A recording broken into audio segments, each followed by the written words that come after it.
A DOJ accidentally revealed that they're taking Trump's name out of the Epstein list along with his Republican and conservative friends, and they're only going to leave Democrat and liberal names in there. Now, let's take a look at this video. These files do exist. Yeah, thousands and thousands of pages of files. They'll redact every Republican or conservative person in those files, leave all the liberal, Democratic people in those files. I think they visited that Maxwell person. Yeah. And also involved. Got transferred to a minimum security prison too recently, which is against BOP policy because she's a convicted sex offender. They're offering her something to keep it on shut. That was the acting deputy. Well, that certainly lines up with everything we've been saying this entire time about Trump and Epstein and Ghislaine Maxwell. The fact that she's in a minimum security prison that's supposed to be off limits to PDFs by law and was still sent there to keep her mouth shut over what she knew about Trump is actually insane. And we actually have evidence that in court, she in fact said she's never seen Trump commit any atrocious crimes or do anything bad with Epstein ever. Is it even morally right to ask somebody who's desperate and will do anything for a favor to ask them a serious question and take their word at face value? That's like asking a death row inmate who committed a murder with his friend and you tell him, hey, you're not going to get death row anymore as long as you say your friend didn't do it anymore. What do you think that death row inmate's going to say? Everything is cover up after cover up after cover up. Director Kash Patel acting against the country's best interest. Schnitt, who works at a high level inside the Department of Justice, goes on to comment on the inconsistent statements, special treatment of Ghislaine Maxwell, and the blatant backtracking on promises of transparency. And what do you do for work again? I work for the Department of Justice. Okay. Been there like 23 years. I'm an analyst. I'll be acting deputy chief of our office for a few months starting next week. I work closely with like all the federal law enforcement agencies and the U.S. attorney's offices, the prosecutors and stuff. The thing is, it's interesting because I do deal with so many of the agencies, like the Bureau of Prisons, the Marshal Service, the FBI. Just to give you a little bit of insight, the way this reporter got to get this information out of him is she met him on Hinge, and she's actually an undercover reporter, and he had no idea. And I guess he wanted to brag about his job and his role, so he just started talking about it when she asked a few simple questions. Now, many people have seen this video and questioned the validity of it as well. Although most people seem very convinced this is real, there is always that question in the back of your mind because everything is so fake on the internet nowadays. Is he really working for the DOJ, and is this video real or is it a setup? Well, the Department of Justice themselves put out a statement that he does in fact work for the DOJ, trying to cover it up. They probably would have been better off not saying anything at all, but let's read what they said. U.S. Department of Justice. Acting Director Pollock, I met a woman named Skylar on Hinge, a dating app, in July 2025. Her profile is no longer findable. We had 2 dates. She claimed to be an au pair in Georgetown. She gave no clues that she was a reporter or recording our dates.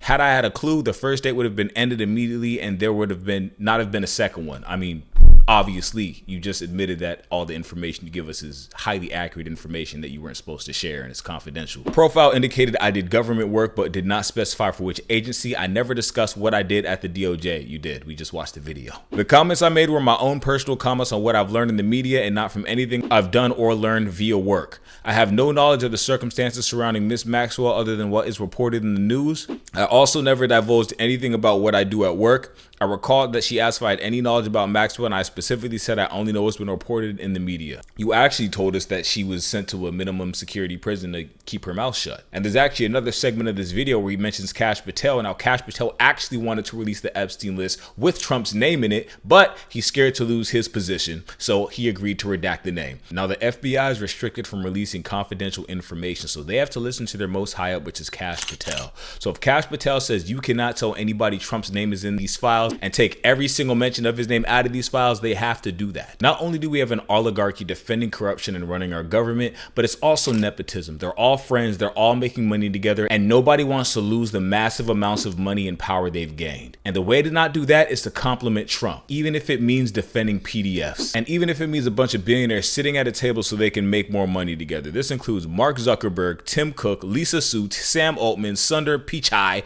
Satya Nadella, and I don't know why Bill Gates' name isn't on here because he's right there. Now here's the Speaker of the House of Representatives, Mike Johnson, lying, saying Trump was working for the FBI years ago to get Epstein arrested. And he's not saying that what Epstein did is a hoax. It's a terrible, unspeakable evil. He believes that himself. When he first heard the rumor, he kicked him out of Mar-a-Lago. He was an FBI informant to try to take this stuff down.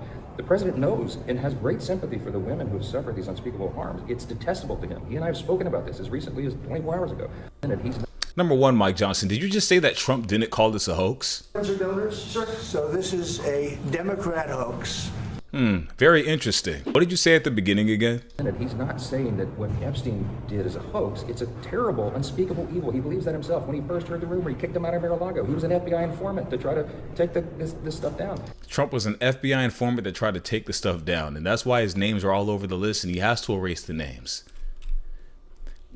Who would believe this? We have rewarded lying in America. We have rewarded liars with the most powerful, most respected positions in America they are not qualified for. The less you actually care about people and the more you lie, the more likely we're going to put you in a position of power. That's where we've gotten as a country. Oh, how fast have we went from one for all to all for one. Here is yet another representative saying we are covering up the Epstein files. These ladies were mistreated, of course, by Epstein and Maxwell, but also mistreated by our government. And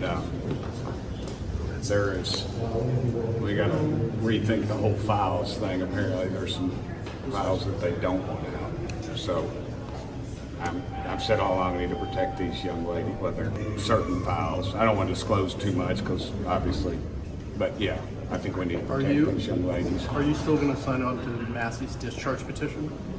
I got to clarify that we can protect what they... You hear that, everybody? We're protecting the victims that want justice and for everybody to be exposed by not exposing the people that made them victims in the first place. That is how we are now protecting women in America. The best way to protect women is to prosecute the ones that hurt them. It's to prosecute the ones that made them victims so perpetrators will know that there is a justice system and they will be reprimanded for actions such as these. Not that they will be covered up as long as they have a billionaire friend. Nancy Mace, who was seen crying leaving a room when she's talked to the Epstein victims and signed for the release knowing Trump's name was on it, is now backtracking too. I presume after she spoke to President Trump and he tried to exile her, saying she's not a real Republican. Nancy Mace says President Trump is the one who banned Jeffrey Epstein from Mar-a-Lago. President Trump is the one who cooperated with the feds to get this guy. President Trump is the one who committed to protecting women and kids.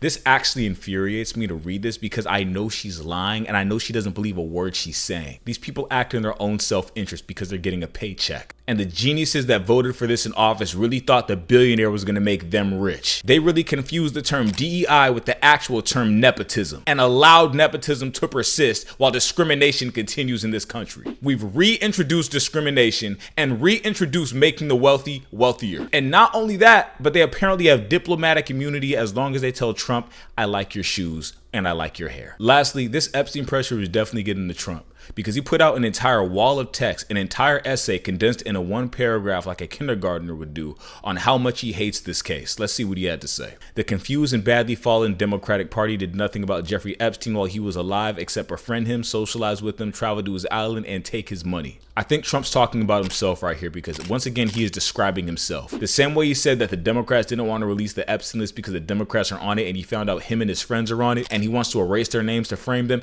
Everything he says is what he did. So we can read the rest of this text knowing these are the things he wants to do, plans to do, or has done in the past. They knew everything there was to know about Epstein, but now years after his death, they out of nowhere are seeming to show love and heartfelt concern for his victims. Does anybody really believe that? Where were they during the very public trials and for all those years before his death? The answer is nowhere to be found. The now dying after the DOJ gave thousands of pages of documents in full compliance with a very comprehensive and exacting subpoena from Congress. No, they released 97% of files that were already public data and 3% were new files, but nothing that we could actually use to prosecute anybody or expose anybody more on. This is how much of a liar he is, and I'm always going to call it out when I see it. Epstein case was only brought back to life by the radical left Democrats because they are doing so poorly with the lowest poll numbers in the history of the party. Once again, Trump is talking about himself this entire time here. He has the lowest polls anybody's seen in a very, very long time, and he brought the Epstein case back to life. He promised to release these files. He brought it to life. What we're reading here is a confession. While the Republicans are doing so well among the highest approval numbers the party has ever had, the Dems don't care about the victims as proven by the fact that they never did before. This is merely another Democrat hoax, just like Russia, Russia, Russia. No one talks about that except for Trump and all of the others in order to deflect and distract from the great success of a Republican president and the record-setting failure of the previous administration and the Democratic Party. The Department of Justice has done its job. They have given everything requested of them. It's time to end the Democrat Epstein hoax and give Republicans credit for the great, even legendary job they are doing. So he is still begging, please do not let this list come out. please do not reveal this list. Please, it is over for me if you released all the files that we have. Just in case it does come out, it's okay, because I already said the Democrats set this up and they lied on purpose to make me look bad. These people are out of their minds. A very, very long time ago, in an interview from the 1990s, there was a video of Trump saying if he ever ran for president, he could play the Republicans like a fiddle. He said he could shoot somebody in the middle of the street and they would still vote for him because they're idiots. Years later, here he is doing that exact thing. And for some reason, no one can find that video anymore, but we all remember seeing it. The interview is scrubbed off the internet. It's gone. America is being gaslit by its own president. A president that advocates for violence, changed the Department of Defense to the Department of War, even though he said he was never going to cause a war. He ends wars, and that Kamala was going to cause a World War III. Biden was going to cause a World War III. But now there's more wars than ever under Trump, and he even changed the Department of Defense to the Department of War. So more confessions from Pinocchio. Only instead of his nose growing, he just gets more orange. Thank you for watching this video. I hope to see you next time. Please make sure to leave a like, comment, and subscribe, and have a good one.